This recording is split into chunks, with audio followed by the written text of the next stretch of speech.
Hola, hola, buenos días. ¿Qué tal? ¿Ves mi pantalla?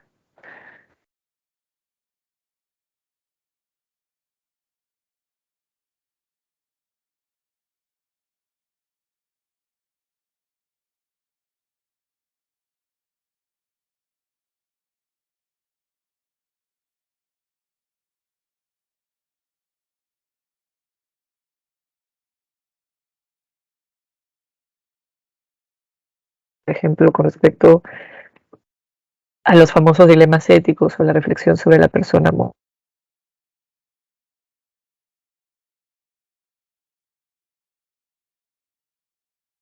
la positiva. Y acá les coloco, ¿no? ¿Qué es la ética? A ver, ética es un término que proviene de ethos, que quiere decir costumbre o hábito. Y usualmente, ¿no? Nosotros usamos de sinónimo ética y moral, pero en realidad no son sinónimos, ¿ok? Son simplemente cada uno refiere a diferentes ámbitos con respecto a lo que es las acciones correctas, el bien, la moral, ¿no? Uno tiene que ver más con la parte práctica, con el criterio que nos formamos, y otro más con la parte teórica. Entonces, en ética nos enfocamos en la definición con respecto a lo que es bueno o lo que es malo, ¿no? Es decir, estudiamos las acciones, reflexionamos sobre aquello que se puede considerar como bueno o malo, y a partir de ello podemos intentar fundamentar con respecto a cómo podríamos los seres humanos actuar de tal manera que tengamos una mejor sociedad y también lo que los griegos llamaban una vida buena. Ok, entonces la ética hay que entenderla como una disciplina filosófica que va a buscar estudiar las acciones morales que realizamos las personas y los temas sobre los cuales indaga, entonces es el bien, la libertad,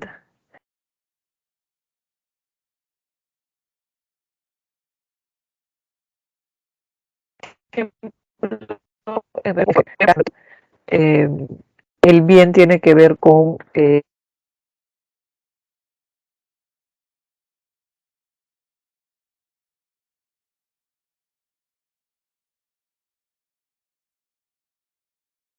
una acción.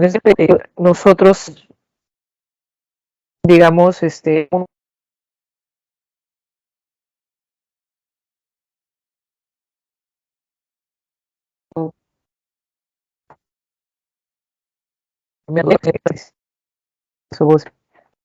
como Aristóteles, ¿no? O las escuelas helenísticas.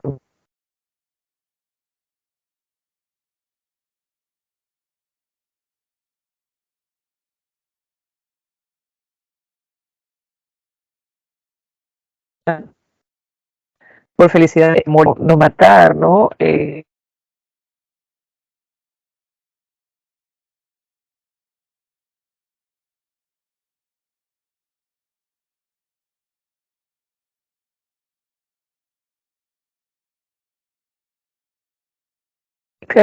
Una moral también es interés a la persona moral.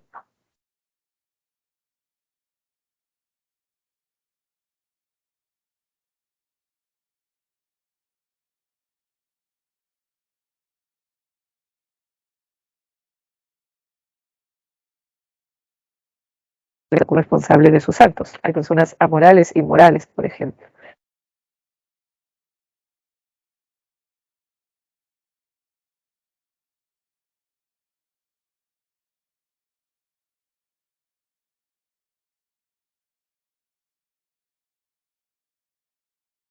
Entonces, sí, deportiva tenemos las acciones buenas y virtuosas.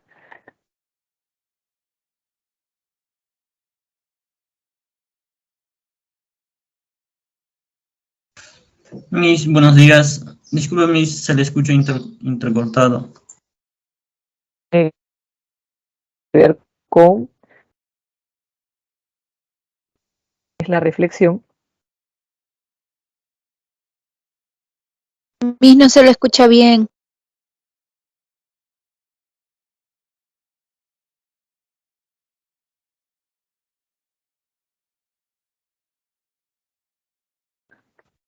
Es,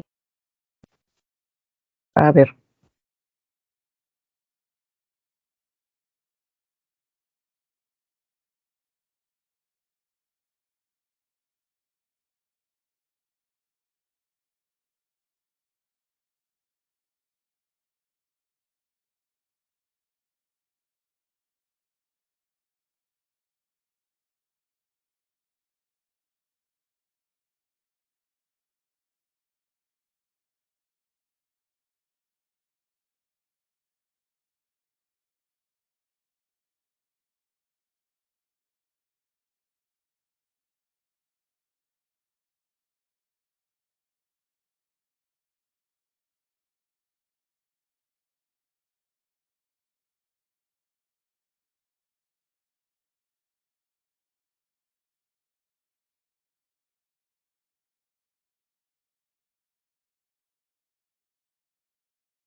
Ok, entonces ahí tienen la diferencia entre la ética y la moral.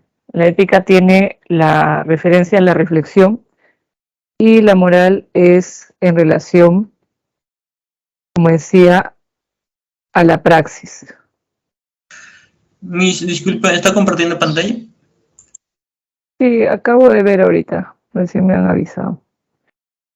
Ya, ahí está. Solamente se han perdido esta diapositiva.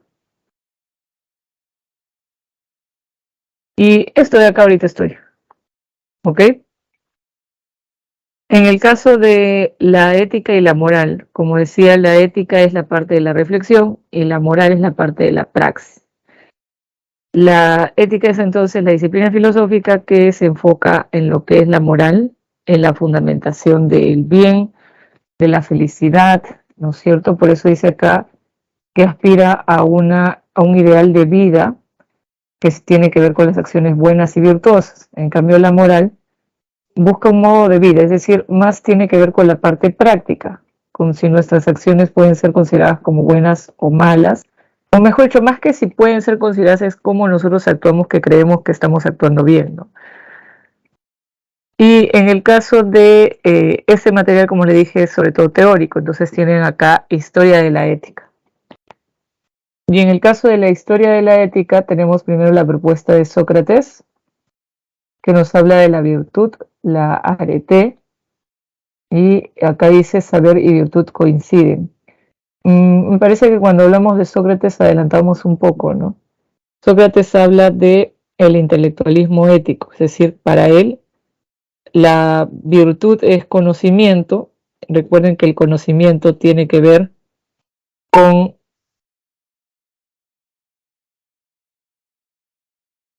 en este caso, con lo que encontramos en el alma, ¿no? Para Sócrates, una persona que es virtuosa, una persona que actúa bien, ha indagado en su alma y en esta ha encontrado lo que es, digamos, correcto, ¿no? Y eso va a guiar, va a orientar sus acciones. Entonces, el intelectualismo ético, por eso dice acá, saber y virtud coinciden. Recuerden que una frase conocida de Sócrates era el famoso conócete a ti mismo, que de acuerdo a lo que se sabe, digamos, cada vez que se estudia a los que interpretan a, a Sócrates, ese conócete a ti mismo tiene que ver con el indagar y el cultivar el alma, porque en esta se encuentra el bien, ¿no? El conocimiento. Por eso es que dice saber y virtud coinciden. Entonces, en el caso de Sócrates, como se señala acá en la cita que han colocado, es que,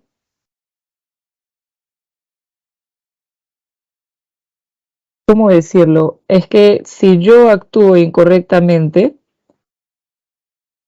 es porque desconozco qué es propiamente el bien, ¿no es cierto? Entonces, por eso es que en el caso de Sócrates ha recibido este nombre su propuesta ética.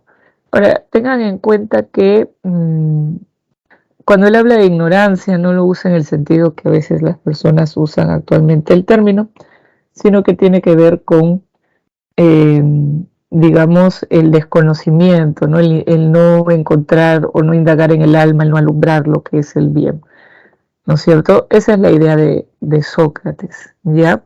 Recuerden ustedes que Sócrates no escribe ningún texto, y que su propuesta ética se conoce sobre todo por referencia a alumnos, ¿no? Por este caso de Platón, que nos va indicando en sus textos qué es lo que él entiende.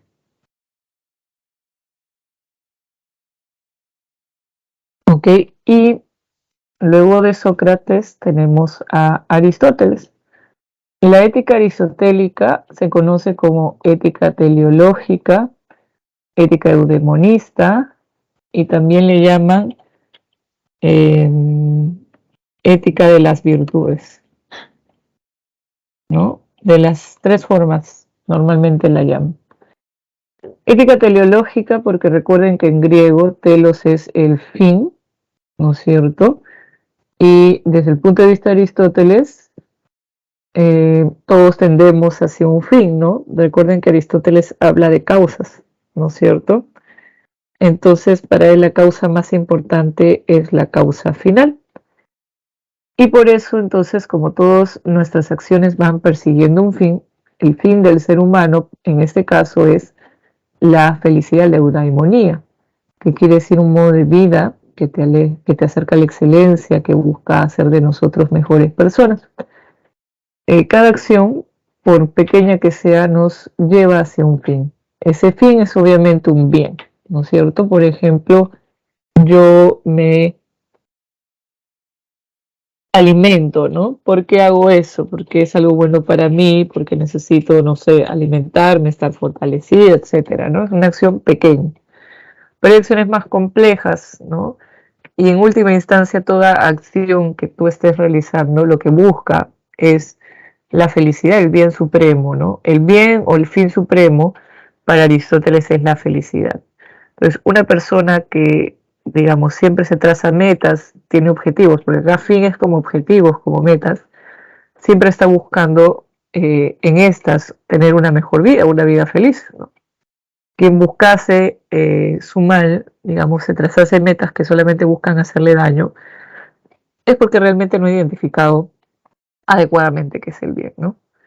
Para Aristóteles, entonces, la felicidad es algo que todos queremos, pero que no todos sabemos qué es realmente, ¿no es cierto? Por eso es que él habla que la felicidad es sobre todo la vida contemplativa. Pero esa es la felicidad superior, es la felicidad que pocas personas pueden lograr. La felicidad de las personas comunes, ¿no? Es la política. Aristóteles, recuerden que considera que el ser humano es un animal racional, pero también que es un animal social o político. Entonces, hacer animales racionales y sociales o políticos, por un lado, el ser racional implica que mi modo de vida debe de desarrollar, ¿no? Tiene que ir de la mano con lo que yo realmente soy. Y el ser social o político implica que vivimos en sociedad, entonces nuestra vida feliz es una vida que implica que podamos vivir en sociedad, en comunidad, no al margen de. Para Aristóteles, las personas por tendencia natural, no por debilidad, sino por tendencia natural, vivimos en sociedad. Y la muestra de ello, decía él, es el lenguaje, porque esa es la capacidad, la facultad que nos permite dialogar sobre diversas cosas, ¿no? Como las leyes, lo que nosotros consideramos importante para nuestra sociedad.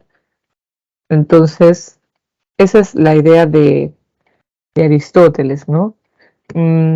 Ahora, algo importante, tengan en cuenta que cuando los filósofos antiguos, por ejemplo Sócrates, por ejemplo Aristóteles o escuelas helenístico-romanas, hablan de felicidad, hablan de una vida buena, no es posible para ellos, por ejemplo, que un vicioso tenga una vida buena. Creo que lo he explicado varias veces, ¿no? Pero el término vicioso no es para ellos una cuestión que se relaciona al tener algún tipo de adicción o algo por el estilo, simplemente una persona que es viciosa, ¿no es cierto? Es alguien que no busca ser mejor persona, sino que en realidad es cada vez peor persona, se aleja de su naturaleza, ¿no? No busca la perfección, la excelencia, ¿no? Sino que más bien estamos lejos de eso, ¿no es cierto? Y con respecto a em, el Aristóteles y la virtud, él lo entiende como buenas prácticas, ¿no? Para Aristóteles, las personas que son virtuosas, bueno, somos porque cualquiera puede tener virtudes, cualquier tipo de virtudes, eh, digamos, son buenas prácticas, ¿no? O sea, ¿cómo decirlo? Una persona que es virtuosa es porque constantemente pone en práctica esa virtud, no porque sabe que es la virtud o porque, ¿no es cierto?, parecieran de repente, ¿cómo decirlo? Porque un día actuaron bien, ¿no? O sea, una persona virtuosa es alguien que todos los días busca actuar correctamente, ¿no? Constantemente. Puede ser que alguna vez falle, ¿no? Pero por lo general busca actuar conforme a la virtud. Antes de pasar al tema de las virtudes, Aristóteles va a decir que el placer, los bienes, y, por ejemplo, el honor o la fama no son la felicidad. Pueden ser cuestiones que uno pueda tener, como podría no tener, pero en ellos no radica la felicidad. Él dice que el placer no, porque nosotros no somos animales, que a los animales les basta el placer para ser felices, porque el ser humano es racional, no es un animal, pero racional. Tampoco las riquezas son los bienes, porque estos son medios, ¿no? Desde el punto de vista aristotélico, las personas que buscan tener riquezas o bienes lo buscan como medio para obtener otras cosas luego, ¿no? De alguien que dice que quiere tener mucho dinero, por lo general es dinero para algo. Y el honor o la fama, dice él, tampoco duran, por lo que no pueden ser la felicidad. Entonces la felicidad tiene que ser algo, ¿no es cierto? Eh, Desde su punto de vista, ¿no? De Aristóteles, que sea duradero, que sea un fin y que no sea un medio. Por eso que acá dice que el fin supremo de la vida es la felicidad, no es lo que todos aspiramos. Y esto es un modo de vida, ¿no? No es que soy feliz un día y ya, ¿no? Solamente me dura un día. La felicidad es un modo de vida que constantemente uno es feliz porque hace, ¿no? Lo que tiene suficiente, lo que hace también lo perfecciona, ¿no? Ahora, como decía, la felicidad perfecta a la que pocos podríamos llegar es a la vida contemplativa, que es una vida de reflexión, de desarrollo de la razón, donde, ojo, cada vez que yo digo soy feliz para Aristóteles, implica que también soy virtuoso. No es que dejaste de ser virtuoso o usaste las virtudes como medios para la felicidad. No, no es así. ¿Ya? Sobre la virtud, él habla acá del justo medio, ¿no?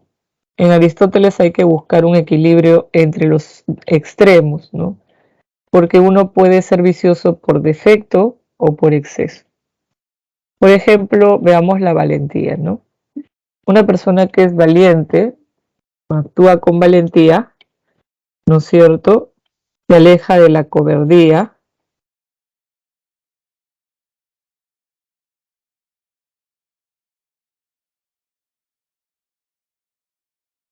¿ok?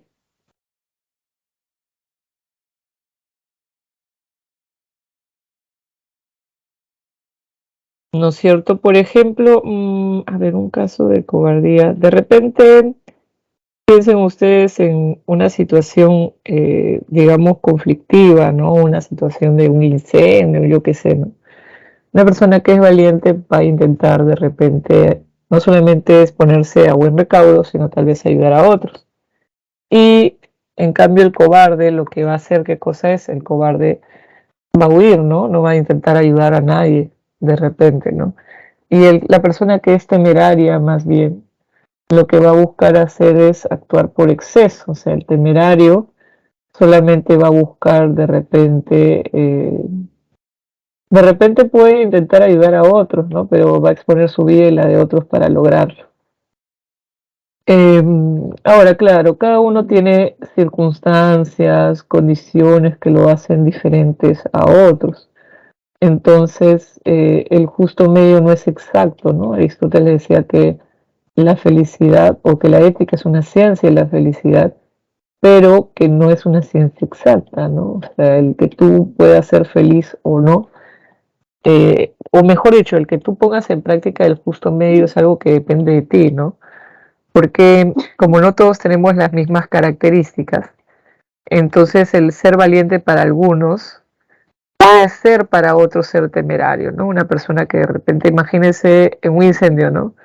Alguien que de repente no puede caminar bien o que tal vez tiene algún problema de salud, tal vez al intentar más bien actuar con valentía podría estar actuando por temeridad, ¿no? Sin embargo, como digo, el virtuoso busca ser virtuoso. Si bien no es que uno pueda determinar de forma exacta cuál es el término medio para todos, hay una intención al menos de intentar buscar un equilibrio entre los puntos medios, ¿no? Entre no ir a la cobardía, tampoco irse a la temeridad. ¿Ok? Entonces, esa es, como decía, la teoría de lo que le llaman el justo medio, que tiene que ver con las virtudes de Aristóteles. Bien, no sé si hasta ahí hay alguna pregunta o está todo claro. Todo claro, Miss.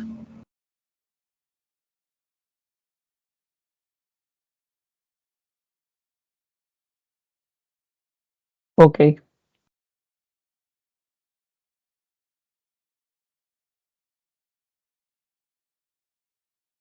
Ya. Ahora me voy a la siguiente diapositiva. Nos vamos a Agustín de Hipona. La ética de Agustín no le han colocado algún rótulo. Agustín de Hipona sería representante de la historia de la ética en la etapa medieval, ¿no?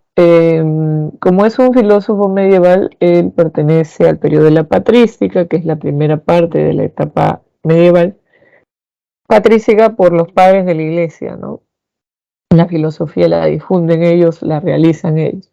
En ese momento están de repente intentando consolidar lo que es el pensamiento cristiano, la religión cristiana frente a otras, y al establecer esos principios de sus creencias van a tomar elementos de la religión, de la Biblia, pero también de filosofía. En este caso, Agustín está muy inspirado en Platón, ¿no?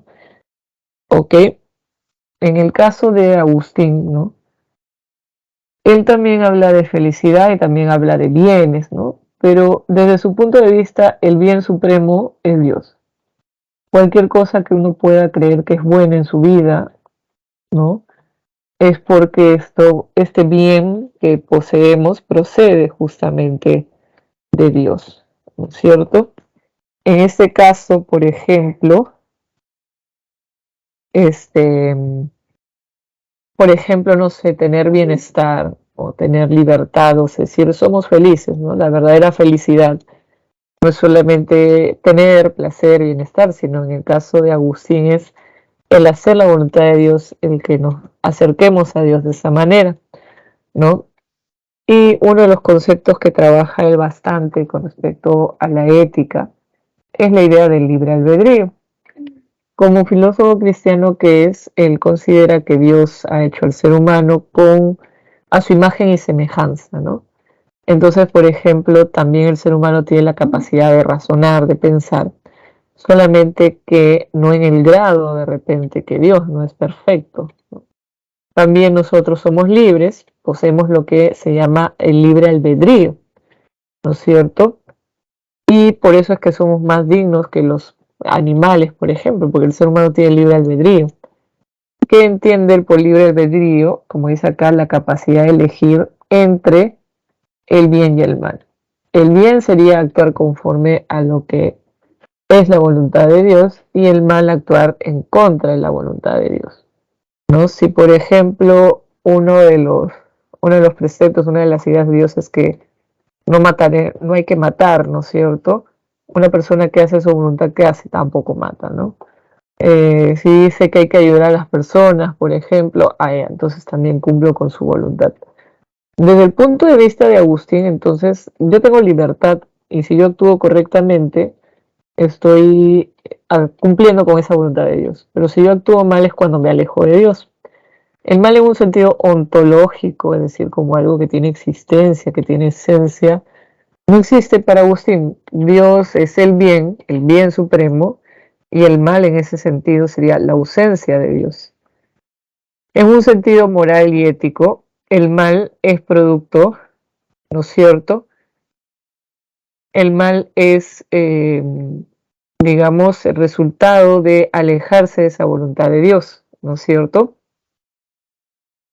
Entonces, el libre albedrío es una facultad que Dios nos ha dado y que te permite decidir, elegir y actuar conforme a ello. Ahora, ¿no? Desde el punto de vista de Agustín, entonces, si yo actúo mal, las acciones del ser humano son las que generan esas situaciones como las guerras, ¿no? Los conflictos. ¿Por qué? Porque el ser humano actuó mal. No es que exista algo así como el mal, como es en un sentido ontológico, un dios del mal, simplemente desde el punto de vista de él, el mal es una cuestión eh, que Dios no ha generado, sino que el ser humano genera. Entonces, ¿cómo podemos hacer para actuar correctamente? Buscar la gracia de Dios, buscar acercarse a la voluntad de Dios, ¿no? Eso es lo que va a motivar o impulsar a las personas a actuar bien. ¿Qué más? Desde el punto de vista de Agustín, es que si todos tenemos libertad, esa libertad que poseemos, ¿no es cierto? Ese libre albedrío, en todo caso, es una cuestión, eh, ¿cómo decirlo? Es algo en lo cual Dios no puede interferir. O sea, porque uno podría decir, pero yo no va a actuar incorrectamente porque no hay impedimento. Desde el punto de vista de Agustín sería que esa libertad que te dio no puede ser transgredida o limitada por el mismo sujeto, ¿no es cierto? Por el llamado Dios. Entonces, por eso es que Agustín, ¿no es cierto?, critica o en todo caso entiende que eso, digamos, que eso es algo que Dios no puede hacer, no transgredir esa libertad, ¿no? Por eso el libre albedrío que implica que nosotros como seres humanos somos responsables de nuestras acciones. El ser humano es moralmente responsable de sus acciones. La responsabilidad de tus actos la tienes tú, no la tiene otro. Por un lado es, si yo soy moralmente responsable de mis actos, no solamente es que Dios no tiene que asumir. En todo caso, ¿cómo decirlo? No es que, como algunas personas podrían de repente hacen crítica, que como digo, yo ahorita solamente estoy intentando responder desde el punto de vista de Agustín, ¿no? Ojo, no es como que esas son mis ideas. Por ejemplo, cuando las personas critican y quieren cuestionar la existencia de Dios, pueden argumentar, ¿no? Pero, ¿por qué hay mal en el mundo, no? Y la respuesta de Agustín tendría que ver con el libre albedrío. Y por otro lado, que X persona haya actuado incorrectamente, ¿no es cierto? Eso que X persona hizo incorrectamente, eso, y si yo decidí seguirlo o imitarlo, entonces no puedo decir que no era mi culpa, ¿no? Porque se supone que tú al tener la libertad de actuar, tú también tienes la posibilidad de elegir si actúas mal como otros lo han hecho o actúas correctamente como se supone podrías hacerlo, ¿no? Ese es un aspecto también de lo que está sosteniendo acá Agustín con respecto a su ética. De nuevo, no recibe un nombre su propuesta, el concepto clave ahí es el libre albedrío, y también esta idea de que la felicidad es cumplir, lograr hacer la voluntad de Dios. Ahora, podría ser, ¿no? Que uno diga, pero pareciera que las personas se esforzaran en actuar mal, que no somos capaces de actuar bien. Desde el punto de vista de Agustín, hay algo que se llama el pecado original, que muchas veces hace que las personas tiendan a actuar incorrectamente. Pero lo que podemos hacer, ¿no es cierto?, es buscar, decía él, la gracia de Dios para que las personas podamos actuar correctamente. ¿Ok? Ahora, me voy a la siguiente diapositiva porque tenemos que también ver la ética kantiana. ¿Ya? Bien, en el caso de Kant, dense cuenta que el único autor que estamos tomando de la etapa medieval es, en este caso, a Agustín, ¿no? Pero en el caso de la filosofía moderna, tenemos el representante a Kant. Recuerden que el ideal de Kant y de la modernidad es aspirar a cuestiones universales, a un progreso, ¿no? Y desde el punto de vista kantiano, la forma de lograr de un progreso, un cambio, también tiene que ver con el tipo de ética que podamos tener. Por eso Kant tiene un concepto clave que es la buena voluntad. Kant considera que no puedes entender, o sea, digamos, comprender el bien a partir de las ventajas o desventajas que te pueda generar tus acciones, sino más bien por la buena voluntad, ¿no? Para Kant, si uno actúa correctamente, tenemos que preguntarnos, o sea, para identificar en todo caso que una acción es correcta, lo que tenemos que hacer es preguntarnos qué hay detrás de esas acciones, ¿no? Y lo que dice Kant es que detrás de las acciones de las personas, si hay una buena voluntad, perdón, podemos hablar de una acción correcta. Por ejemplo, ¿no? una persona, imagínense una persona que ayuda a otra persona, ¿no? Desde el punto de vista de Kant, el solo hecho de, digamos, ayudar a alguien, o sea, la acción en sí misma, no es buena o mala, ¿no es cierto? Porque tendremos que pensar por qué le ayudó. Si lo ayuda simplemente porque considera que es lo correcto ayudar a los demás, sería eso una buena voluntad, porque no ha esperado un premio por haber actuado bien. Pero alguien que solamente actúa bien esperando un premio o más bien huir de algún castigo, esa persona no actúa bajo la buena voluntad. Por lo tanto, por mucho que sí, efectivamente ayudó a alguien, su forma de actuar no es correcta, no es buena, ¿no? Porque Kant nos habla de esto porque, como digo, él aspira a una ética universal donde más allá de cómo nuestras acciones nos puedan beneficiar o perjudicar a nosotros, y más allá de los intereses, las creencias personales, la gente busque actuar correctamente, ¿no? Porque claro, ninguno de nosotras, ¿no? Tiene las mismas motivaciones siempre para actuar. Pero acá lo que siempre nos debe llevar a actuar es el decir, oye, esto es lo correcto, ¿no? Este es el deber y de acuerdo a eso debo de actuar. Por eso, como dice acá, critica las concepciones morales, es decir, critica lo que han dicho otros autores en ética, donde se piensa mucho en qué ventajas o desventajas me va a generar algo, ¿no? Kant defiende lo que se llama una moral autónoma, es decir, una moral que se sustenta mucho en el deber, en cómo debo de actuar, y una moral que al mismo tiempo es universal porque es válida para todas las personas, para todos los sujetos. Universal porque, ¿no es cierto?, es una moral donde eh, yo estoy pensando, digamos, no solamente en ciertas culturas o ciertas sociedades, sino que se puede aplicar y que puede regir para todos, ¿no? Recuerden que la idea de autonomía implica que la razón y la libertad guían nuestras acciones, ¿no es cierto? Entonces, él defiende una moral autónoma y universal, más bien cuando nuestras acciones son motivadas por nuestras propias creencias, por cuestiones particulares, es lo que él llama una moral heterónoma, ¿ok? Para él solamente nuestra razón debe de motivar, ¿no es cierto? O el que nuestra razón identifique qué es lo correcto, es lo que debe motivar nuestras acciones, ¿ok? Y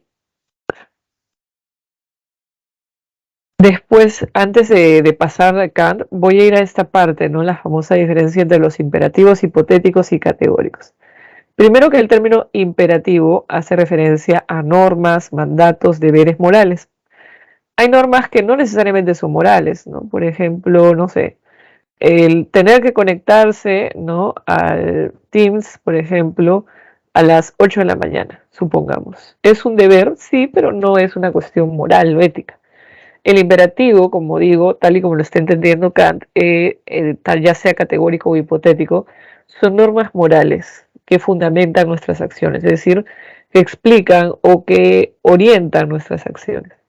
El imperativo categórico es, como dice acá, un tipo de norma, de mandato, de deber que manda y obliga sin ninguna condición. Es decir, yo actúo de esta forma porque me doy cuenta que esa es la forma de actuar adecuadamente, que es lo bueno, ¿no?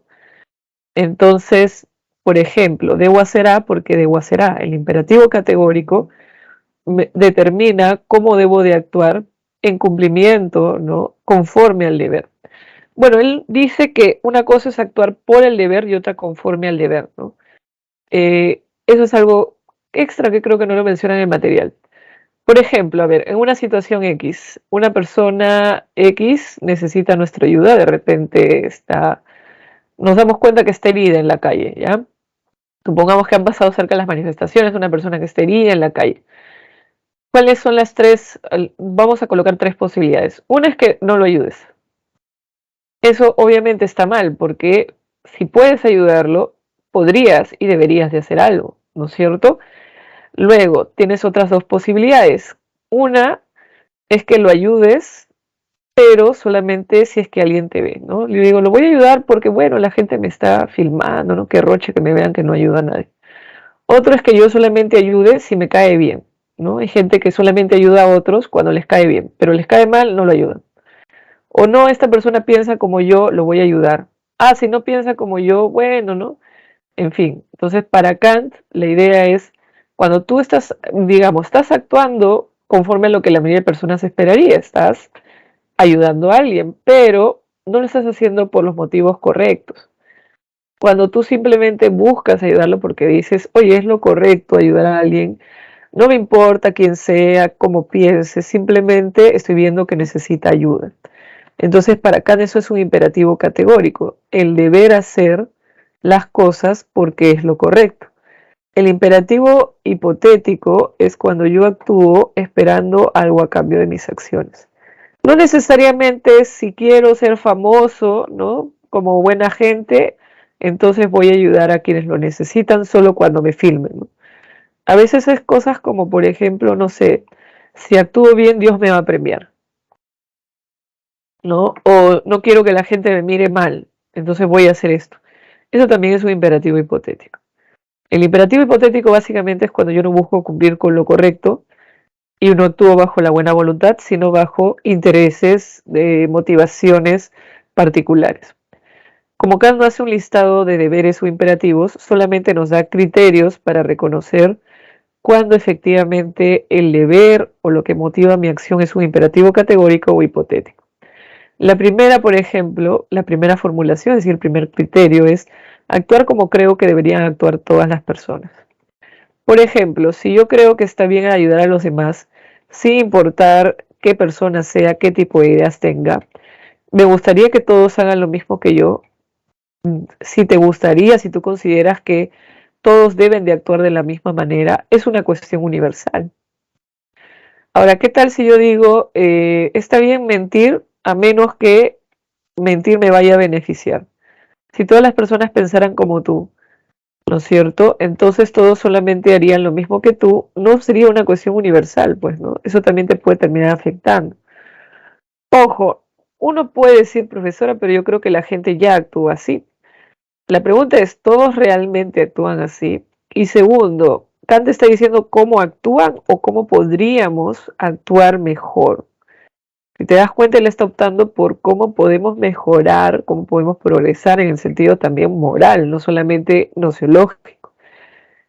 Y la segunda formulación es que no consideremos a ninguna persona como medio, sino siempre como un fin en sí mismo. Esa es la famosa idea de la dignidad, algo que sustenta mucho esta idea de derechos humanos.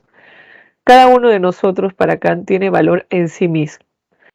No importa su nacionalidad, su religión, su identidad, ¿no? Lo importante es que es ser humano y tiene valor en sí mismo. Es una persona que posee dignidad. Cuando uno ve a las personas sin dignidad, las ve como medios, no como fines. Ver a alguien como medio no es necesariamente que yo piense en esa persona como un objeto y que lo identifico, no digo, esta persona es como, no sé, no sé, como un objeto X, ¿no? A veces no somos conscientes. Por ejemplo, hay personas que sí, pues efectivamente piensan en los demás, siempre viendo cómo se pueden beneficiar. Pero también a veces las personas, nosotros podemos caer en ese error cuando actuamos de cierta manera, ¿no es cierto? Simplemente de repente pensando, a ver, por ejemplo, ayudo a alguien, allá, porque esta persona yo sé, por ejemplo, a ver, un ejemplo muy sencillo, ¿no? De repente una persona que conozco necesita ayuda y yo sé que esa persona es muy buena para un tema que de repente yo necesito aprender para ingresar. Entonces lo ayudas pensando en que esta persona luego le puedes pedir ese favor. Como digo, no es que tú te hayas dado cuenta que lo estás viendo como un objeto, pero para Kant sí lo estás viendo como un medio, como una forma de obtener algo. El tratar a alguien con dignidad, el reconocer que son seres autónomos como nosotros, es algo muy importante para la ética kantiana, para actuar bajo imperativos categóricos y no hipotéticos. Ok, eso es con respecto a Kant. Si hay preguntas, ya saben, para eso también tenemos el chat. Y en el caso de la ética de John Stuart Mill, que es un representante del utilitarismo, tengan en cuenta que otro representante que se menciona en la separata es Jeremy Bentham. El utilitarismo plantea como principio ético, ¿no?, como algo fundamental, el hecho de que hay que buscar la mayor felicidad, el mayor placer para la gran mayoría de individuos posible. Primero, los utilitaristas creen que todos buscamos placer y que huimos del dolor. El placer no debe ser visto de forma individual, por ejemplo, como haría Epicuro de Samos, que era un filósofo de las escuelas helenístico-romanas, periodo posterior a Aristóteles, ¿no? De nuevo, el utilitarismo también habla de placer y dolor, pero no en un sentido, individual, sino de una forma social. Yo, cuando busco placeres y huyo del dolor, no puedo pensar solamente en mí. Yo tengo que pensar en cómo, ¿no es cierto?, eso que de repente a mí me genera cierto placer, cierta felicidad, cómo afecta a las demás personas. La felicidad, o lo que deberíamos de entender como bueno, no es algo por lo que hay detrás, lo que motiva la acción, sino por cómo impacta, ¿no es cierto? Nuestras acciones pueden ser consideradas como buenas o malas, siempre dependiendo del impacto que tengan en la sociedad, ¿no es cierto? También, pues al igual que Kant, el hecho de ayudar a alguien es bueno o malo. Para Kant yo tengo que pensar por qué lo hizo la persona, qué lo motivó a actuar de esa manera. Para Stuart Mill es más bien qué efecto produce esa acción. ¿Es bueno, es malo? ¿Va a perjudicar a las personas? La idea de ellos es que si no perjudica a la mayoría, es una acción buena. Aquello que más bien perjudica a la mayoría de personas, y por mayoría ustedes saben, de 100 estamos hablando de 51, es una acción buena. Ahora no podría decir, pero ¿cómo de 100 personas vas a afectar a 49? Igual son personas. Para el utilitarismo es buscar la mayor felicidad del mayor número posible, pero no es posible, o de repente tal vez hay que ser más realistas, ¿no? No siempre se puede ayudar o beneficiar a todos. Por eso hay que tratar de buscar ese criterio de para la mayoría. Y si la motivación de las personas fue de repente, no sé, ser famosa, que le dieran un premio, que nadie los filme cuando no hacen nada bien, cuando se están portando mal. Para el utilitarismo no importa, ¿no? Porque al fin y al cabo el efecto que ha producido ha beneficiado a todos. Pero una persona que ayuda a alguien o que ayuda a un grupo de personas, más allá de si lo hizo para ser famoso, si se grabó haciéndolo, para el utilitarismo lo más importante es si ayudó a la comunidad, si benefició, hizo feliz a la mayoría. Entonces, ese es el criterio que debemos de usar, ¿no? Entonces, la mejor acción posible siempre va a tratar de, primero pensemos en todas las personas que se van a ver o beneficiadas o perjudicadas por la acción. Todos los implicados, digamos, ¿no? Todas las personas que pueden estar ahí en el centro de reflexión. Y luego de eso, de pensar en todo ese grupo de personas, ¿no? Es como que hagamos sumas, restas, ¿no? Saquemos datos. ¿A cuántas de esas personas estamos beneficiando? ¿A cuántas estamos perjudicando? Es como una razón calculadora detrás de la ética utilitarista, ¿no? El pensar en base a un cálculo cómo esta acción va a ayudar o beneficiar a las personas.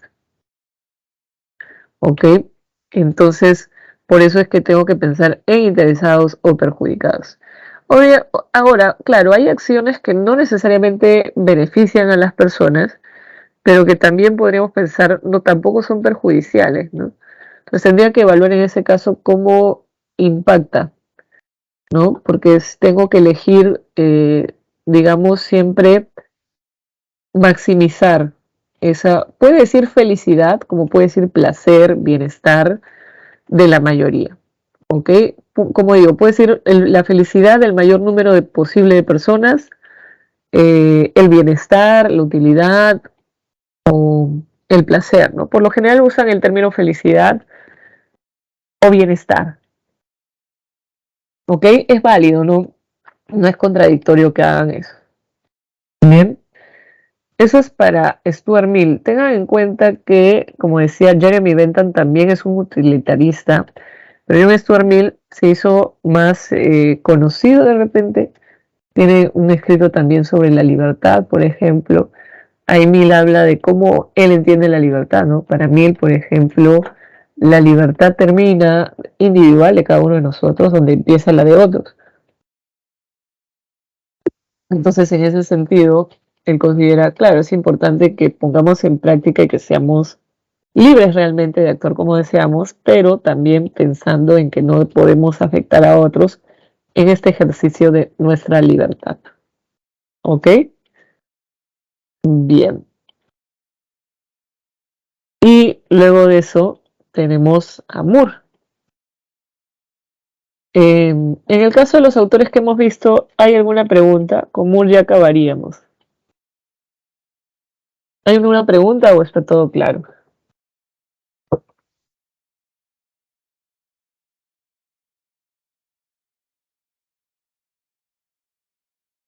Ya. Entonces, si no hay consultas,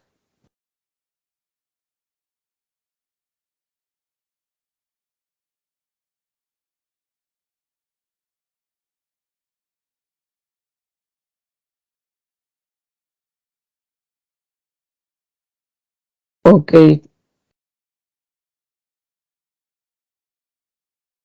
A ver, Yo mis. ya. Entonces me voy a la siguiente diapositiva. Acá, a Moore. Ok.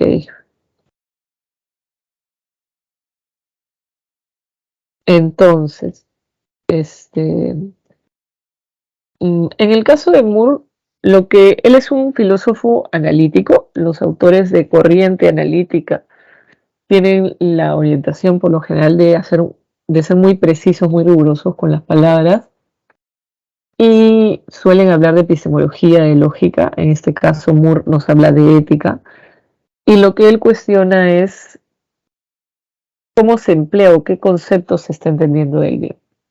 Para él primero no es una cuestión racional la comprensión o la aplicación de lo que es el bien. Es un concepto muy simple, es decir, algo que no se puede descomponer, es como una cuestión básica, ¿no? Por ejemplo, un color, ¿no? El color azul, observo el color azul, capto que es el color azul y es una cuestión muy simple, ¿no? Incluso si buscara en el diccionario una definición de azul sería una cuestión muy básica, muy elemental, ¿no? Lo que dice Moore es que el conocimiento del bien y el actuar correctamente tiene que ver con una intuición moral. No es una cuestión, digamos, teórica, racional, sino más bien es intuición moral. Entonces, lo que él está haciendo es una crítica,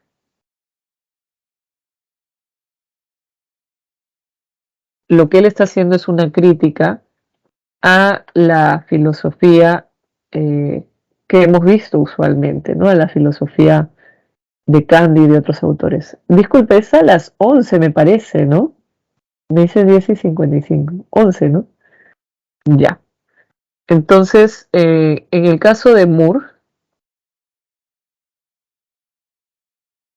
seguía, ¿no? Él lo que está haciendo es un cuestionamiento a cómo otros autores han venido entendiendo el concepto del bien. Por ejemplo, ¿no? Siempre coloco este ejemplo. Si tú, por ejemplo, estás en la calle y observas a una persona que está ayudando a otra a cruzar la pista, ¿no es cierto? ¿Tú qué vas a pensar? Esta persona está actuando bien. Hay una reflexión sobre cómo esta acción beneficia, perjudica o por qué está haciendo esto. No, tú ves la acción y reconoces que es bueno. Para Moore es una intuición moral la que me ha llevado a identificar a la acción como correcta. En cambio, ¿no? Si tú de repente ves que ese grupo, esa persona que estaba ayudando a otra a cruzar la pista, imagínate que estaba cargando sus bolsas, terminó de cruzar la pista y ¿qué hace? No sé, se agarra una de las bolsas o se agarra el celular de la persona a la que había estado ayudando.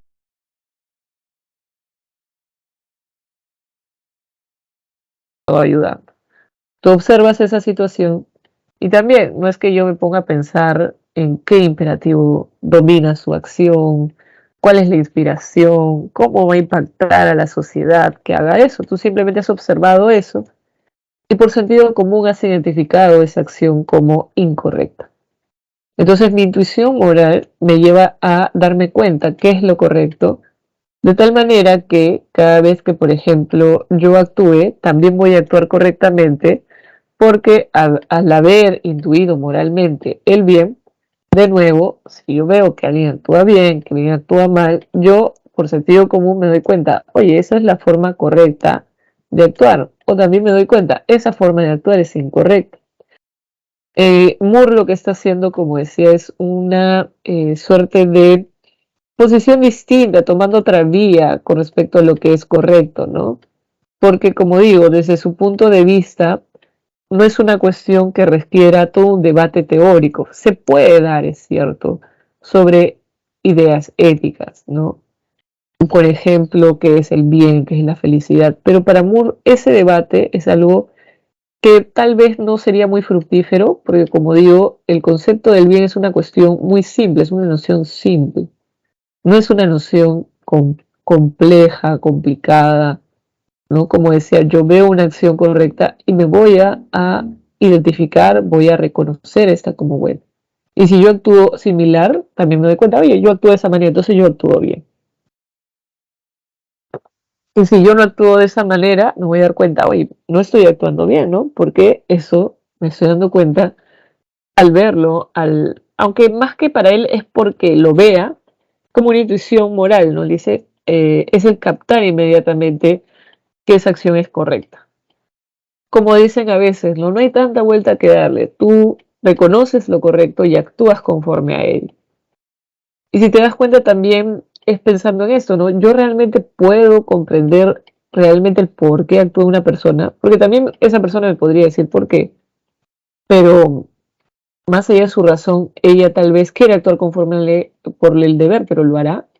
Y con respecto desde el punto de vista utilitarista, ¿no? Puedo medir todas las acciones morales desde el punto de vista de la cantidad de personas que beneficio o perjudico. Desde su punto de vista no hay tanto eso, esa reflexión al momento de actuar, sino como decía, es la intuición moral. Y el sentido común, si te das cuenta, no hay tanto que filosofar sobre el sentido común, aunque curiosamente Moore tiene textos, artículos dedicados a eso, ¿no? Algo que para nosotros podría decir es de sentido común, es decir, no es una cosa sabida, es algo que cualquiera puede darse cuenta.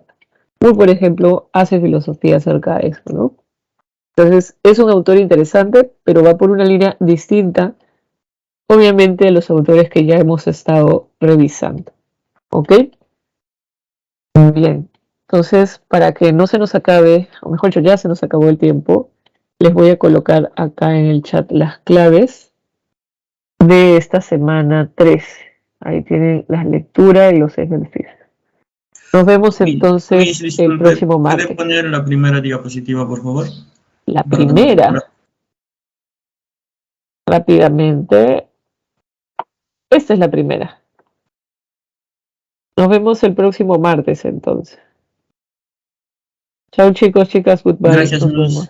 Cuídense, hasta luego. Chao. Muchas gracias, Miss. Chao, chao.